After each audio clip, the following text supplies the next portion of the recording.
बिस्मिल्लाहिर्रहमानिर्रहीम, अस्सलाम वालेकुम। Live with doctor Shahid Masood के साथ मैं हूँ सुमेरा सलीम। नाज़रीन, साबिक वज़ीर आज़म नवाज शरीफ साहब 4 साल के बाद वतन वापस आ गए हैं। आज मीनार पाकिस्तान में अज़ीम शान जलसे का भी इनेकाद किया गया। शहबाज शरीफ साहब ने जलसे से कहा कि 9 मई का जो वाक़या है वो दूर की बात है, नवाज शरीफ साहब के दौर में एक गमला तक नहीं टूटा था।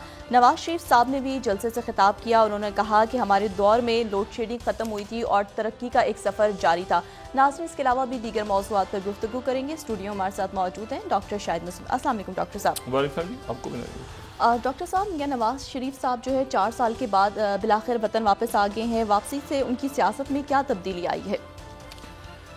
देखिए, अभी तो आज वापसी हुई, एक ज़ाहिर है कि एक तारीखी दिन नवाज शरीफ साहब की ज़मानत हुई और वो इस्लामाबाद लैंड हुए। सारा दिन हम देखते रहे, अभी भी उनका जलसा हो रहा है लाहौर में, अच्छा बड़ा जलसा उन्होंने किया। और उसके बाद जो है वो अब मुल्क की सियासत किस तरफ जाती है, उनके कानूनी इश्यूज़ जो हैं वो किस तरफ जाते हैं, मुकदमात किस तरफ जाते हैं। और असल मामला ये है कि इलेक्शंस कब होते हैं। इस हफ्ते उसकी समाअत होनी है और उसमें क्या नवाज शरीफ साहब जो हैं वो हिस्सा लेते हैं, क्योंकि मुस्लिम लीग नून की तरफ से ये वाज़ेह तौर पे ऐलान हो चुका और नारे भी लग रहे थे कि वज़ीर आज़म नवाज शरीफ जी। तो क्या नवाज शरीफ साहब जो हैं वज़ीर आज़म होंगे, और वज़ीर आज़म होंगे तो 2/3 मेजॉरिटी से। वो उनके साथ जो उनके जो करीबी ज़ुमा हैं वो कहते हैं कि नवाज शरीफ साहब 2/3 मेजॉरिटी से उनकी आमद होगी। यानी वो जो बात कहते हैं कि मैं 2018 तक वापस लेके जाना चाहता हूँ सूरत हाल को, या 2013 तक, वो 1999 की बात करते हैं जब 2/3 मेजॉरिटी में थे। तो वो वहाँ तक वो चाहते हैं कि पहिया जो है वो वापस घूमे और वो 2/3 मेजॉरिटी के साथ वो आएँ।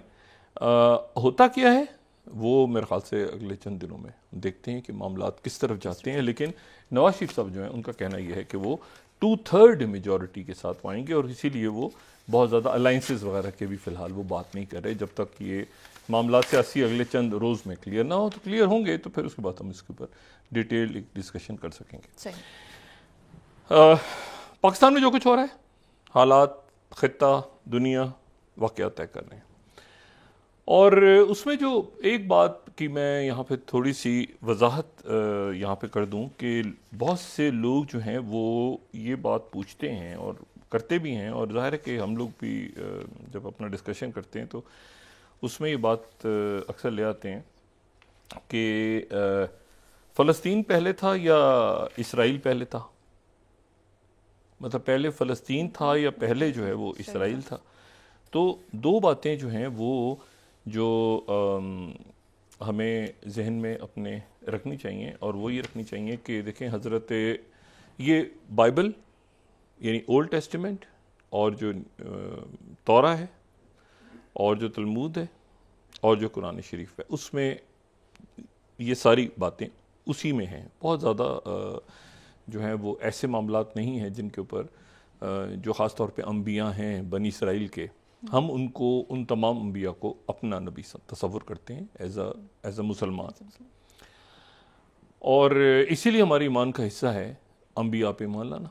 मतलब जो ईमान के 5 रुकन है उसमें एक ये भी है कि तमाम अंबिया पे ईमान लाना। बात यह है सारी कि जो पहले फ़लस्तीन या पहले इसराइल, ये एक सवाल इससे तो उठा हुआ है। ये दो अलग अलग अल्फाज हैं और इनका जो इस्तेमाल है वो भी अलग अलग अंदाज में होना चाहिए। ये एक बहुत बड़ा गैप आ गया था हज़रत नूह अलैहिस्सलाम के बाद। हज़रत नूह अलैहिस्सलाम के बाद, और ये वो बात है जो बाइबल में भी है, ओल्ड टेस्टामेंट, न्यू टेस्टामेंट, तौरा में, हर तरफ, कुरान शरीफ में भी है, हर जगह।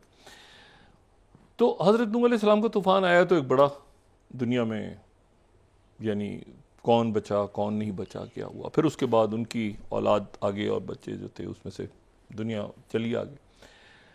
तो फिर एक तवील अरसे के बाद जो है वो जो हम एक बाकायदा सिलसिला हमें मिलता है मुक़द्दस किताबों में, वो हज़रत इब्राहीम अलैहिस्सलाम से मिलता है। सही। अच्छा, हज़रत इब्राहीम अलैहिस्सलाम जो हैं वो उस ज़माने में जो ये बहुत बड़ा इलाका जिसमें शाम भी है और मिस्र भी है और अरब इलाके और इसमें फ़लस्तीन का इलाका, तो फ़लस्तीन एक इलाका है सही। और ये हज़ारों साल पुराना इलाका है जिसको फ़लस्तीन कहा जाता है, ठीक है, वादी फ़लस्तीन। और जो फिर हज़रत इब्राहीम अलैहिस्सलाम के दो साहबजादे हज़रत इस्माईल अलैहिस्सलाम और हज़रत इसहाक अलैहिस्सलाम। अच्छा, हज़रत इस्माईल अलैहिस्सलाम जो हैं वो उनसे हम बनी इस्माईल हैं, सही। यानी हम जो जो अरब कबीले हैं तो वो जो हैं वो यानी अरब इलाकों में उन्होंने अपने साहबजादे हज़रत इस्माईल अलैहिस्सलाम को पहले तो ख़ुद उन्होंने अपनी अल्लाह ताला की तालीमात फैलाई हर तरह, फिर उसके बाद ये हुआ कि उन्होंने अरब इलाकों में जो है वो यानी यहाँ पे हज़रत इस्माईल अलैहिस्सलाम और उनके जो दूसरे साहबजादे उनका नाम हज़रत इसहाक अलैहिस्सलाम। अच्छा, जो हज़रत इसहाक अलैहिस्सलाम हैं उनके फिर जो साहबजादे हैं उनका नाम है हज़रत याकूब अलैहिस्सलाम और हज़रत याकूब अलैहिस्सलाम जो हैं उनका नाम इसराइल है। यानी फ़लस्तीन एक जगह है, सही। इसराइल हज़रत याकूब अलैहिस्सलाम का नाम है। सही। ये तो मेरे ख्याल से क्लियर बात हो जानी चाहिए। और फिर अच्छा, अभी कहीं यहूदियत या ईसाईयत या कुछ नहीं है, अभी ऐसा कुछ नहीं है, ठीक है। अभी जो है वो यानी कोई 4 मुकद्दस किताबों में से कोई मुकद्दस किताब भी अभी नहीं है सामने। सही। अभी जो है वो हम हैं हज़रत इब्राहीम अलैहिस्सलाम के बाद हज़रत इसहाक अलैहिस्सलाम, हज़रत इस्माईल अलैहिस्सलाम, हज़रत इस्माईल अलैहिस्सलाम से फिर उसके बाद वहाँ पे एक ही पैगंबर आगे आते हैं जो रसूलुल्लाह सल्लल्लाहु अलैहि वसल्लम। और दूसरी तरफ हज़रत इसहाक अलैहिस्सलाम है और हज़रत इसहाक अलैहिस्सलाम के जो साहबजादे हैं वो साहबजादे हैं हज़रत इसहाक अलैहिस्सलाम, दूसरे साहबजादे यानी हज़रत इब्राहीम के 2 साहबजादे हुए। हज़रत इसहाक अलैहिस्सलाम के जो बेटे हैं वो हज़रत याकूब अलैहिस्सलाम है, वो इसराइल हैं। सही। उनका नाम इसराइल। अब इसमें मुख्तलिफ बातें हैं, वो बाइबल में उसकी मुख्तलिफ मतलब आप ये कहते हैं अल्लाह का बंदा ऐतनामा कदीम में मिलती हैं लफ्ज़ इसराइल के वाले से। तो पहली बात तो ये क्लियर हो जाए कि इसराइल जो है वो हज़रत याकूब अलैहिस्सलाम का नाम है, फ़लस्तीन एक जगह है, ठीक। एक बात। दूसरी बात यह है कि अच्छा, अब अभी कहीं दूर दूर तक कोई यहूदी या ऐसा कोई ईसाईयत या कोई ऐसा कुछ नहीं है।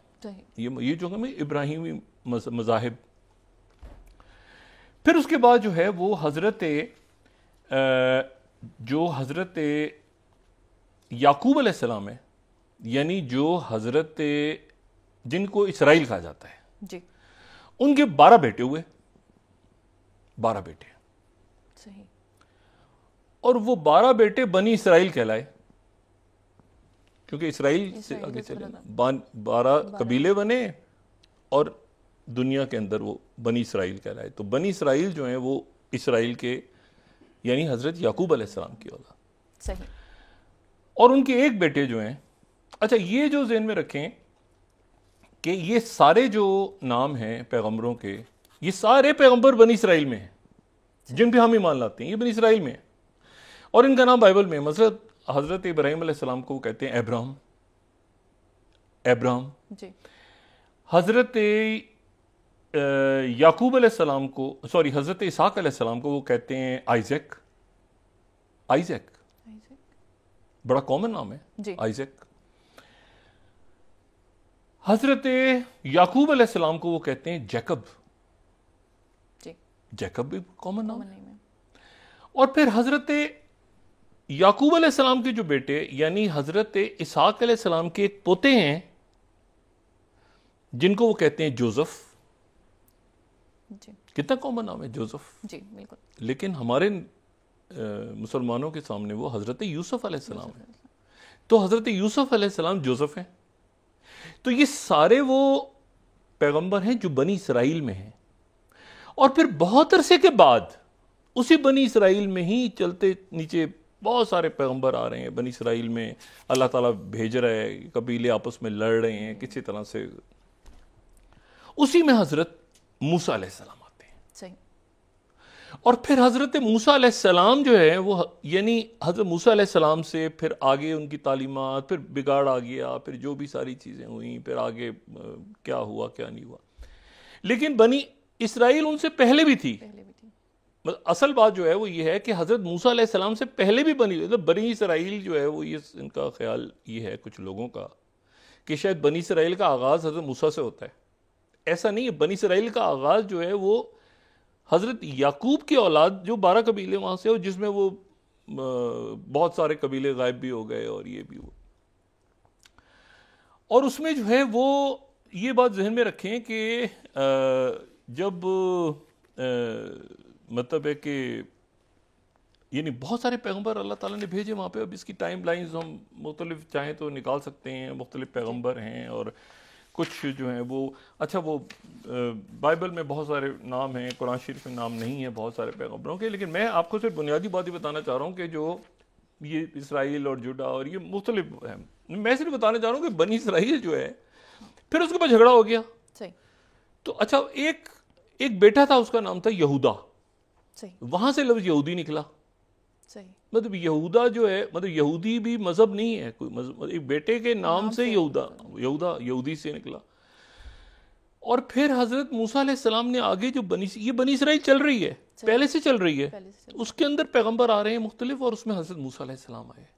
तो हजरत मूसा अलैहिस्सलाम जब आए तो उन्होंने, चूंकि उनका जिक्र ज्यादा है कुरान मजीद में भी और बाकी जगहों पे भी, हमें उन्होंने बहुत ज़्यादा मतलब चाहे वो फ़िरौन हो या वो सहरा सीना का वाक़या हो या वो जो बछड़े का वाक़या है। अब अच्छा मैं तो बड़ा हैरान हुआ, मेरी कुछ अहबाब से बात हो रही थी जो कि हिस्ट्री इंडिया में ज़ाहिर है कि वो इतना नहीं शायद समझते। हमसे कोताही होती है तो हम किसी को फ़ोन करके पूछ लेते हैं। उन्होंने कहा ये गाय का जो है, गाय का गोश्त तो खाना मुसलमानों में मना है, आपको तो कुरान में मना है। मैंने कहा कुरान में कहाँ पे मना है? उन्होंने कहा जी वो सूरह बकरा है ना, देखें सूरह बकरा में तो इतनी इज्जत है गाय की कि पूरी सूरत है उसके नाम पे।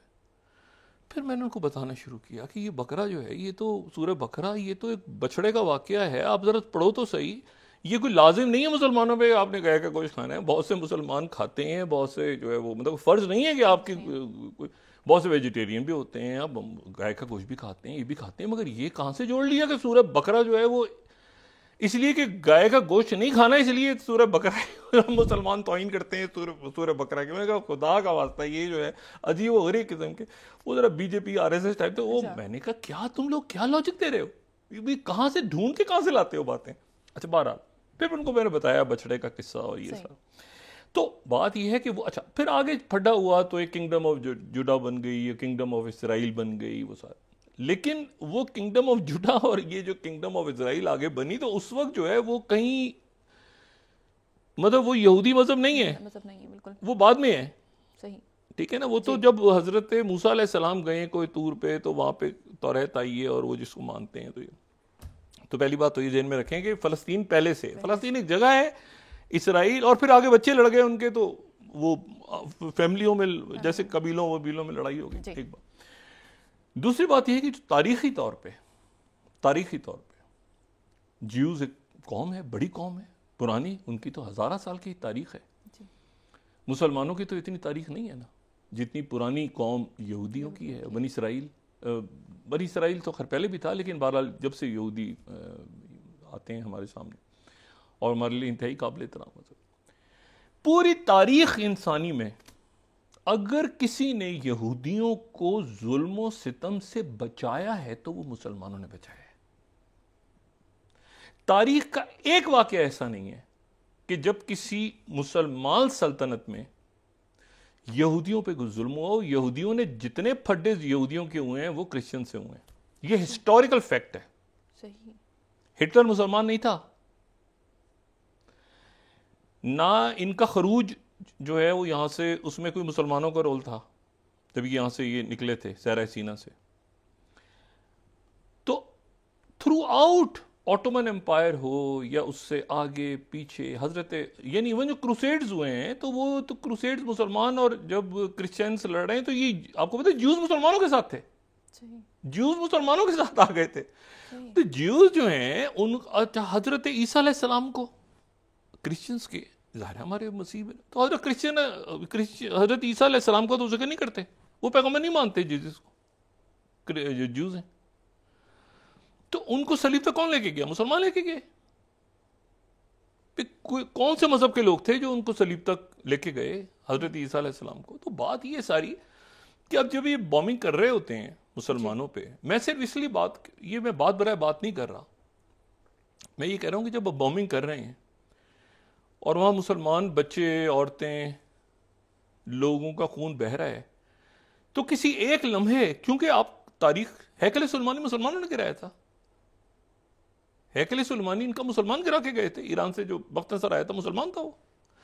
मसला यह है कि ये जब आप मुसलमान, उंदलस में क्या हुआ था, आप जरा उंदलस की तारीख पढ़ें, वहां पे उंदलस में किसने बचाया प्रॉपर बचाया था जी उसको।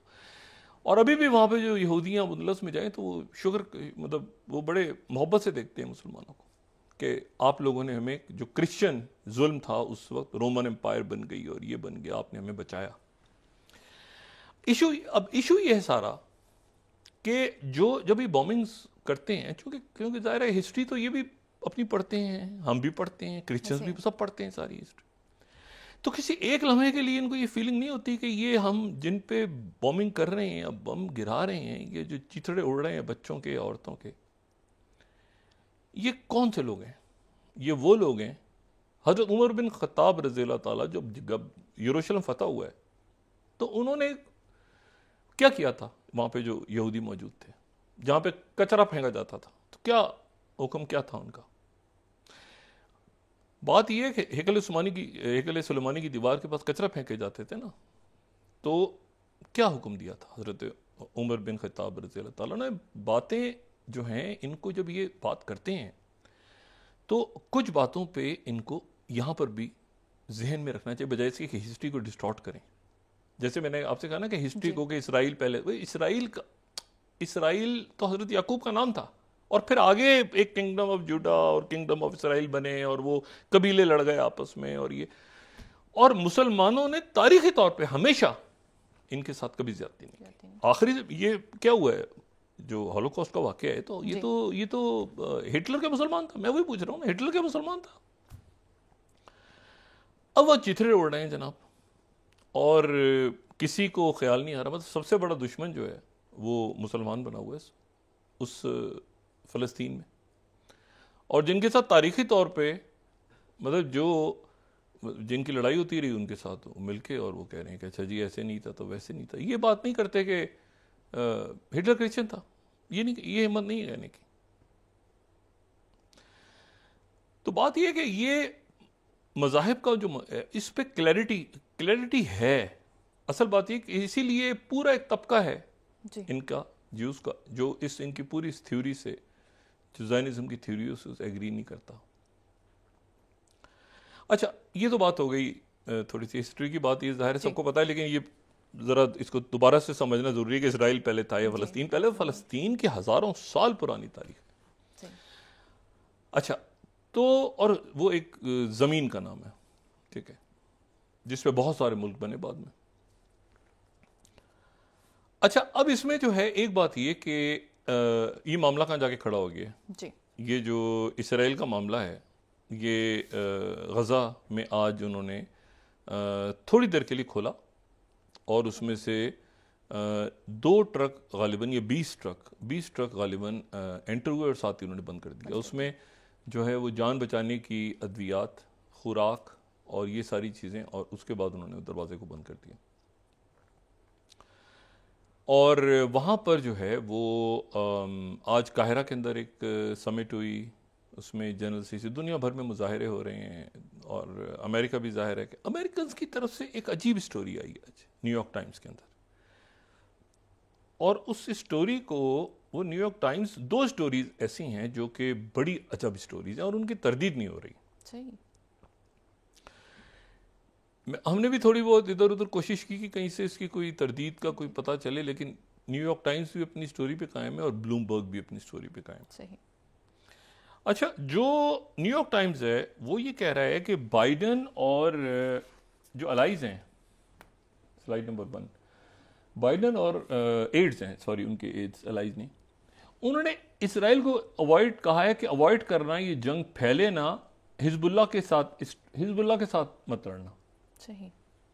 और वो ये कह रहे हैं कि इसराइल का जो डिफेंस मिनिस्टर है और दूसरे मिलिट्री ऑफिशियल्स हैं वो प्रीएम्प्टिव स्ट्राइक करना चाह रहे हैं हिजबुल्लाह पे, लेकिन प्रेसिडेंट बाइडन और उनके टॉप एड्स ने इसराइली लीडर्स को ये कहा है कि हिजबुल्लाह के साथ मत पंगा लेना, पावरफुल मलेशिया इन लेबनान, लेकिन उसके नतीजे में पूरा जो ये इसराइल हमास वॉर, ये सारा, और ये जो है कंसर्न के जी, इसमें जो हॉकिश मेंबर्स हैं इसराइल वॉर कैबिनेट के, वो चाहते हैं कि हिजबुल्लाह के साथ भी लड़ाई हो जाए और ये जो है वो मामला सारा हाथ से निकल जाए। इसीलिए प्रेसिडेंट बाइडन ने बार बार वो बात की थी कि 9/11 के बाद हमारी गलतियां मत दोहराना, देखो हम अफगानिस्तान में चले गए क्या हुआ, देखो हम इराक में चले गए क्या हुआ, तो ज़रा रेस्ट्रेन का मुजाहिरा करना, ये अहमकाना हरकत मत करना कि, और इसको भी मतलब है कि ये भी कोई स्ट्रेटेजी, ये वक्ती तौर पे टैक्टिकल गुस्सा नहीं होता, गुस्सा है ये कि बम गिरा दो, मार दो, सबको कत्ल कर दो, मार दो, बम गिराएंगे हम सब। फेलियर के बाद ये सबसे बड़ी बात है, ये गुस्सा होता रहा है ना, बच्चों को भी मार दो, इसको भी मार दो, फना कर हटा देंगे, उड़ा देंगे, सब छोड़ेंगे नहीं, ये कर देंगे। अब ये कि जनाब 21 तारीख हो गई, 7 तारीख से लेके 2 हफ्ते गुजर गए। अब ये 2 हफ्तों के अंदर क्या हुआ है, मैसेज क्या गया है? मैसेज गालिबन, मैं इस स्टोरी को इसलिए क्योंकि मुझे और कोई वजह समझ नहीं आ रही कि गजा पे इन्होंने तो पहले ही दिन कहा था कि हम अगले 24-48 घंटों में इन्होंने फौजें जमा कर ली थी पूरी। ऐसे ही मैं इस स्टोरी को बड़ी अहमियत दे रहा हूँ कि न्यूयॉर्क टाइम्स ने, कि प्रेसिडेंट बाइडेन इनको मशवरा दे के गए हैं कि ज़रा रिस्ट्रेन से काम करो, और जो हॉकिश इनके जो गैलेंट जो डिफेंस मिनिस्टर हैं वो कह रहे हैं कि नहीं, हिजबुल्लाह के साथ हम लड़ेंगे। तो इसीलिए अमेरिकन अभी भी, ये स्टोरी कह रही है कि अमेरिकन अभी भी मैसेज दे दिए, लेकिन वो अभी भी इस जंग को फैलाने के ख़िलाफ़ हैं। लेकिन असल बात जो बाइडन कर गए हैं वो ये कि मैं इमदाद दूंगा इनको, इमदाद कांग्रेस से मंजूर नहीं है, कांग्रेस का स्पीकर ही नहीं है, तो ना है बांस ना बजरी बांसुरी, ठीक है ना। मदद कब आएगी? जब स्पीकर का चुनाव होगा। स्पीकर साहब है नहीं कोई, वो तो एक रौला पड़ा हुआ है उनकी इंटरनल पॉलिटिक्स में। दूसरी जो खबर है वो ब्लूमबर्ग की है, सही। और ये भी बड़ी अजब खबर है। आज एक माँ बेटी रिहा हुए, 2 American US Israeli dual national, वालदा जो हैं वो 59 ईयर्स की और बेटी उनकी जो है 17 साल की। तो ये अमेरिका से आए हुए थे इसराइल, तो इनको जो वाक़या पेश आया तो ये रमाल बना लिया था। रेनन फैमिली है शिकागो की। तो वालदा को और बेटी को आज उन्होंने रिहा कर दिया मास ने, और फिर उनको एक मिलिट्री बेस पे ले गए। उनकी प्रेसिडेंट बाइडेन से भी बात हुई, वो वापस अपने घरों को जा रहे हैं।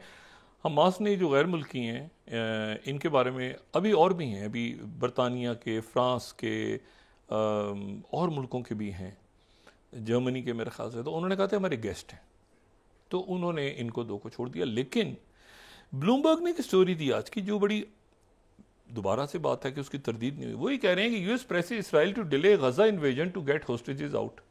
ये सारे होस्टेजेस जब निकल जाएंगे तो फिर गजा पे, यानी ये जो है, यानी ये जो होस्टेजेस जब निकल जाएंगे तो फिर उसके बाद गजा पे हमला करना, अभी होस्टेजेस को पहले निकलने दो। अच्छा, मेरी तो ये बात कुछ बड़ी अजब सी, यानी अगर होस्टेजेस 6 महीने रह जाएंगे तो 6 महीने तक होस्टेजेस गजा पे कुछ नहीं करना। अगर 3 महीने तक रहेंगे वो, तो ये इतनी आसानी के साथ तो नहीं छोड़ेंगे होस्टेजेस, उनके फौजी पकड़े हुए हैं। तो ये भी बड़ी अजीब सी बात है कि क्या अमेरिकन ने क्या मैसेज दिया उनको। कोई मैसेज प्रेसिडेंट बाइडेन दे के गए हैं।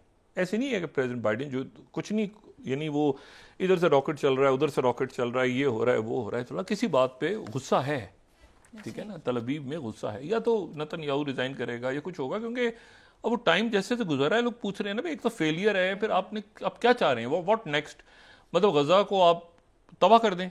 एक तो इंटेलिजेंस फेलियर है, ठीक है, हर आदमी आता है वो कह रहा है कि गजा को हम सफ़ा हस्ती से मिटा देंगे, तो कैसी बात कर रहे हैं आप, मतलब कोई सेंस की बात। आप अपना इंटेलिजेंस फेलियर भी मान रहे हैं, फिर उसके बाद ये कि आप कहते हैं कि अच्छा जी हमास को फ़लस्तीनियों को अलग करो, साथ ही आप कहते हैं फ़लस्तीनियों को सबको ख़त्म कर दो। तो ये एक इशू जो है वो बड़ा अजीब सा चल रहा है। अच्छा, टाइम्स ऑफ इसराइल ने इसी स्टोरी को फिर कैरी किया। सही। और वो 5वीं स्लाइड है कि सीनियर ऑफिशियल, ये अब है सीनियर ऑफिशियल कौन? इसराइल का।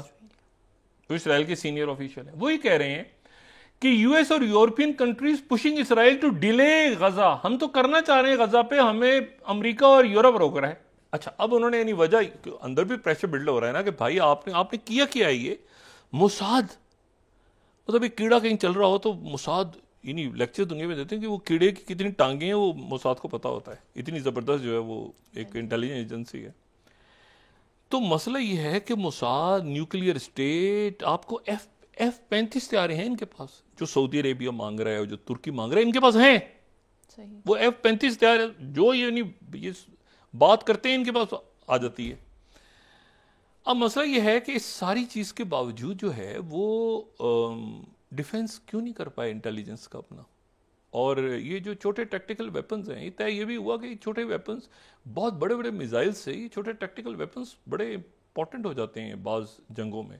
अब तसव्वुर करते हैं लॉन्ग रेंज मिसाइल आएगा जनाब इतने 1000 किलोमीटर दूर से, तो दरमियान में वो पता चला आयरन डोम से गिरे, छोटे छोटे इधर तक टप टप करके गिरना शुरू हो जाए मिसाइल और रॉकेट, तो क्या करेंगे उसका?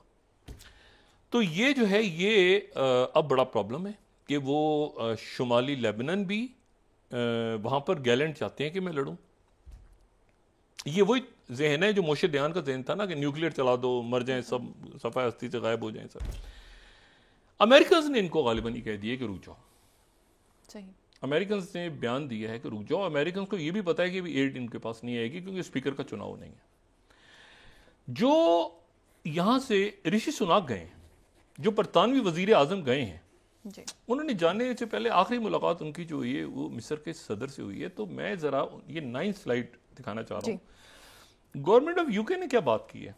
गवर्नमेंट ऑफ यूके जो है उनकी जो प्रेस रिलीज है वो ये कि प्राइम मिनिस्टर ऋषि सुनाक जो हैं वो मिले हैं प्रेसिडेंट ऑफ पैलेस्टीन अथॉरिटी से। ठीक है, बिल्कुल ठीक बात है, महमूद अब्बास से मुलाकात हुई है।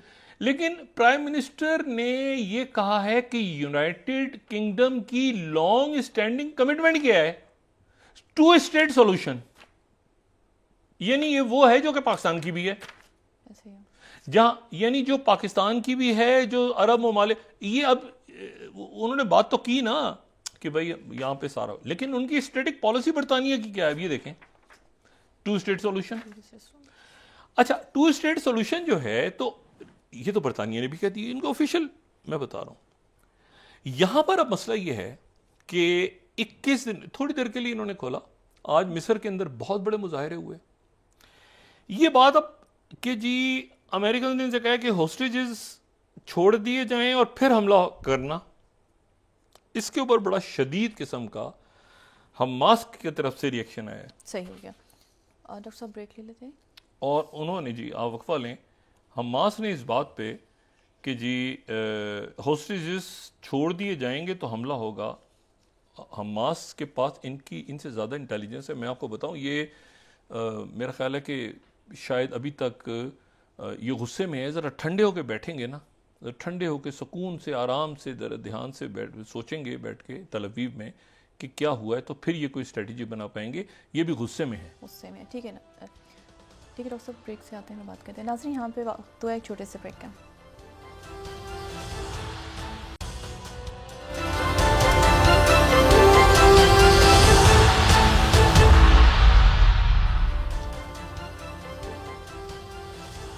वेलकम बैक नाज़रीन। डॉक्टर साहब, आप कह रहे हैं कि कोई वजह है जिसकी बुनियाद पर इसराइल 2 हफ्ते से धमकी दे रहा है लेकिन गजा पर कोई हमला नहीं कर रहा है। देखिए ना, गजा के ऊपर पहले ही दिन उन्होंने पता नहीं कितने हज़ार फौज लाके खड़ी कर दी थी। और आज जो है वो न्यूयॉर्क टाइम्स भी कह रहा है कि जी प्रेसिडेंट बाइडेन ने रोक दिया उनको, और टाइम्स ऑफ इसराइल ने भी अपने सोर्सेज से कह दिया कि हम तो करना चाहते थे, लड़ना चाहते थे। यानी आप इस खबर को देखें, यानी 5वीं जो स्लाइड है ये टाइम्स ऑफ इसराइल की, कि सीनियर ऑफिशियल ये कह रहा है कि US and European countries pushing Israel to delay Gaza. यानी हम रुके, हम कर कुछ नहीं पाते, वरना तो हमने बहुत कुछ पूरा फतह कर लेना था, दुनिया को फतह करना था। सिकंदर आजम के बाद हम ही तो पैदा हुए। तो मतलब है कि ये इनसे जो है वो इन्होंने डाल दिया मलबा सारा अमेरिका पे और यूरोप पे, वो उन्होंने कोई जवाब नहीं दिया। सही। ना व्हाइट हाउस ने कोई जवाब दिया है, ना कोई किसी यूरोपीय मुल्क की तरफ से आया है। लेकिन एक अजब सी सूरत हाल पैदा हो गई है इसराइल में कि क्या इसराइल, अच्छा एड भी नहीं आ रही क्योंकि स्पीकर ही नहीं है, तो स्पीकर होगा तो एड आएगी ना। ऐसा ही है।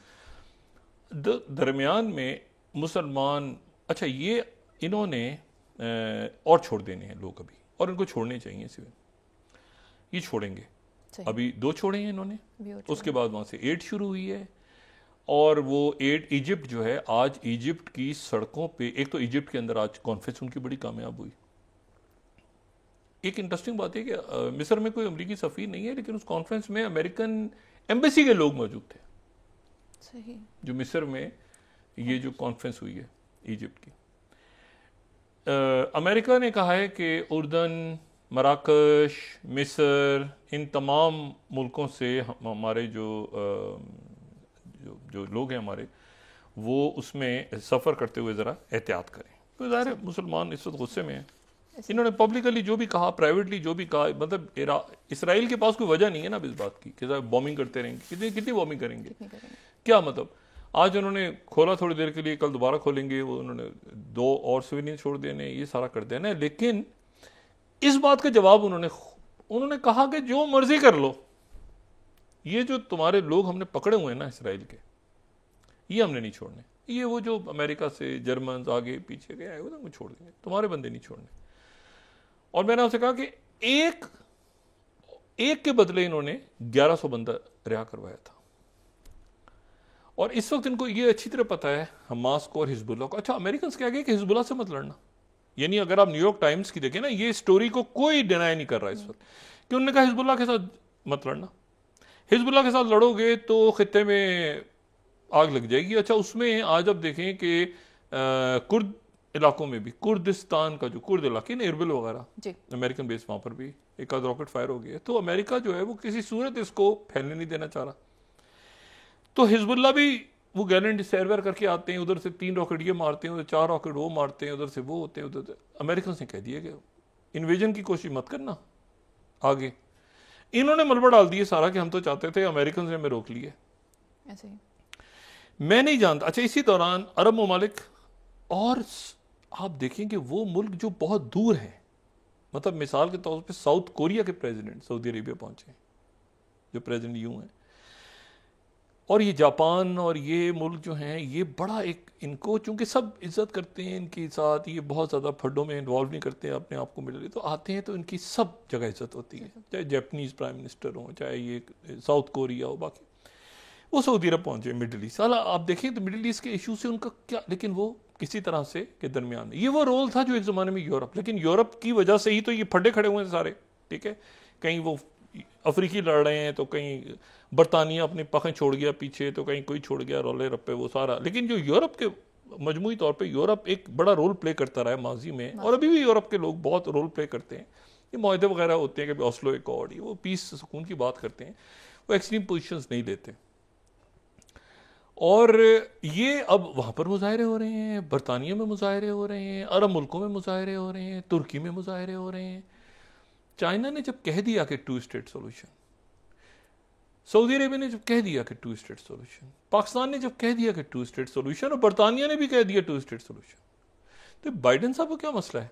और बाइडेन साहब जो हैं वो उनके साथ देखें 2 सनब हुए हैं, सनब लफ्ज़ इस्तेमाल कर रहा हूँ मैं यहाँ पे। एक तो मुझे ये समझ में नहीं आया कि सेक्रेटरी ब्लिंकन को चले इंतजार करवाया उन्होंने, मोहम्मद बिन सलमान ने। इस सेक्रेटरी ब्लिंकन को वापस आने की जरूरत क्या थी। सेक्रेटरी ब्लिंकन को ये पता होना चाहिए स्टेट डिपार्टमेंट को कि उनकी जो मुलाकातों का लेवल है, जब उनकी मुलाकात हो गई फॉरेन मिनिस्टर फैसल बिन फरहान से, तो काफ़ी है, वो उनका लेवल है। उनको खलीफा से मिलने की क्या ज़रूरत थी, या वली अहद से मिलने की क्या ज़रूरत थी, उनका लेवल नहीं था। वो फिर आगे सुबह मतलब इन लोग, ये अमेरिकन को भी थोड़ा सा एक अपना यहाँ पर एक तरीका देखना चाहिए कि भाई अगर आपके फॉरेन मिनिस्टर की, उनके फॉरेन मिनिस्टर से हो गई है मुलाकात और अच्छी हो गई है मुलाकात, उन्होंने अपना पॉइंट ऑफ व्यू रखा है, उन्होंने नहीं मैं तो मिलूंगा, बोलिए ऐसे, उन्होंने बिठा दो बाहर। आपका लेवल नहीं बनता। आपने चाइना में देखा है, चाइना में वो ये मुलाकात से पहले लेवल देखते हैं कि सेक्रेटरी डिफेंस के साथ हमारे कौन सा, किस लेवल का बंदा इनसे मिलेगा। इनके जो डिफेंस मिनिस्टर, सेक्रेटरी डिफेंस, उससे मतलब दुनिया जो है उसको आप ऐसे ना खिलाए ना कि अब एक अमेरिकी सफीर आया तो जनाब आपने इराक ईरान जंग छिड़ गई। अब वो दौर नहीं है। अब इसमें यह है कि वो, अच्छा उनको भी नहीं करनी चाहिए थी, इन्होंने। दूसरा ये कि महमूद अब्बास ने फोन नहीं उठाया, बिल्कुल प्रेसिडेंट बाइडेन का फोन नहीं उठाया। अच्छा, तो ये एक आप समझ लें कि ये एक न्यू ऑर्डर है। इस ऑर्डर में अमेरिका को एडजस्ट करना है, एडजस्ट बाकी दुनिया को नहीं करना। हालात बदल रहे होते हैं ना, इंसान की जिंदगी में भी हालात बदल रहे होते हैं। ऐसा ही है। तो आप ये नहीं कहते कि दुनिया बदल जाए मेरे लिए, आप अपने आप को एडजस्ट करते हैं। इंसान अपने अपने अपने मिजाज को सेट करता है कि यार ऐसे दुनिया हालात ऐसे हो गए हैं, महंगाई हो रही है, ये हो रहा है, ये हो रहा है, मैं अपने आप को कैसे एडजस्ट करूं इस दुनिया के साथ। अब ये नहीं कहता कि यार मैं तो मतलब दुनिया मेरे लिए तब्दील हो जाएगी। ये नई जो सूरत हाल बन रही है पूरी दुनिया में, जहां पे मल्टीपोलर या बाइपोलर या जो भी पोल्स दुनिया में बन रहे हैं, उसके अंदर अमेरिका ने अपने आप को एडजस्ट करना है, ठीक है। और उसने ये देखना है कि हमने भाई लोगों के साथ एक प्यार, मोहब्बत, बराबरी। अब इसराइल की उसमें आप इतना आगे चाहे, ठीक है, न्यूयॉर्क टाइम्स से आपने स्टोरी करवा दी, ये करवा दिया, इसराइल को फेस सेविंग दें नहीं दें, अभी भी उनके लोग जो हैं, अभी मैंने आपसे कहा ना कि वो जो गजा के लोग हैं, और गजा के लोग बैठे हॉस्टेज रख के, और ये बॉम्बिंग कर करके इन्होंने, जब आपके पास कोई स्ट्रेटजी ना हो, स्ट्रेटजी तो है ना व्हाट नेक्स्ट, डे आफ्टर क्या करना है आपने, तबाही बम गिरा के उसके बाद अंदर घुसेंगे, कब घुसेंगे, अच्छा हम घुसना चाहते थे, हमें अमेरिका ने रोका हुआ है कि जब तक अंदर हॉस्टेज हैं तो तुमने नहीं जाना। तो ये क्या हुआ है, और ये क्या ऐसे ही रहेगा।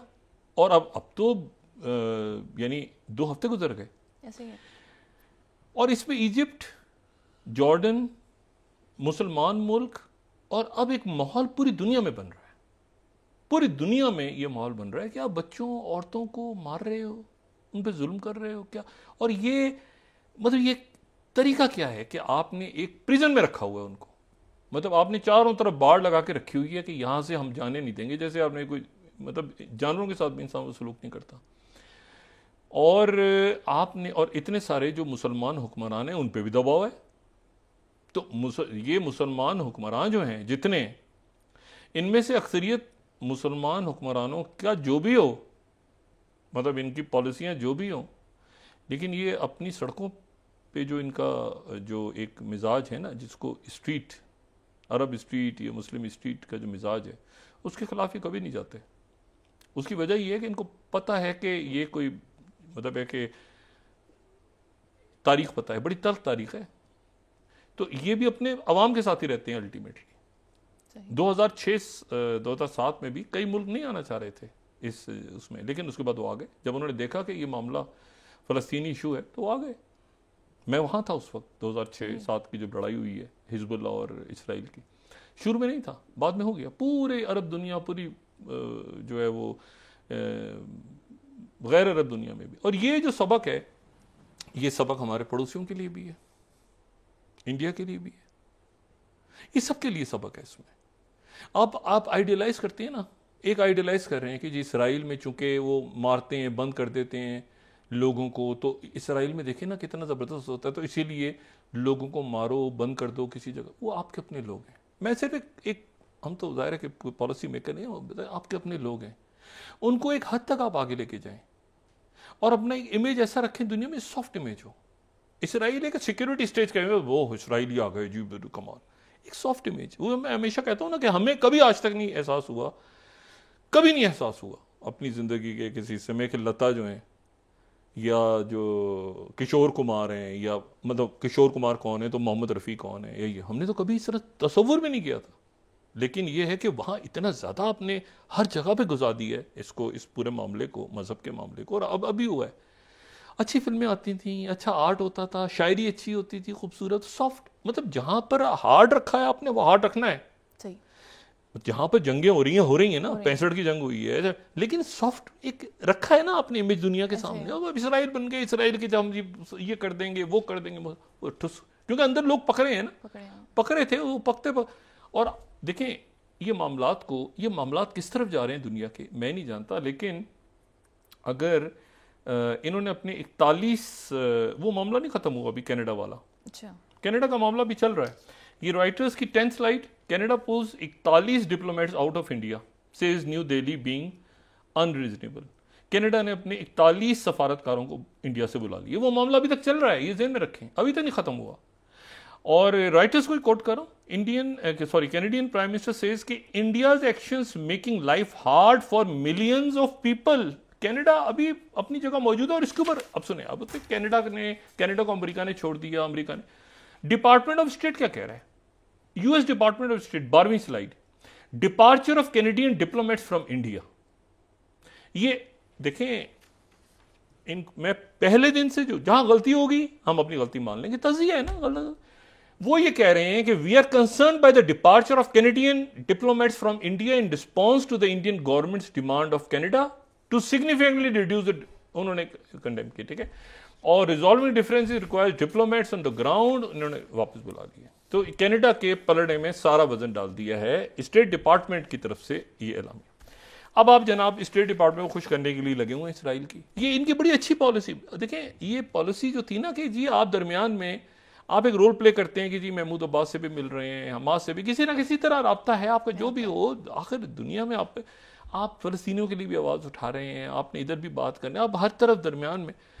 अब आप जनाब मोसाद आपके नज़दीक एक पता नहीं माई बाप थी जिसको इतने जूते लगे हैं, और आप ही मोसाद ने चूंकि ये किया था तो आपने कश्मीर में वही करना है, तो आपने उनसे मोसाद।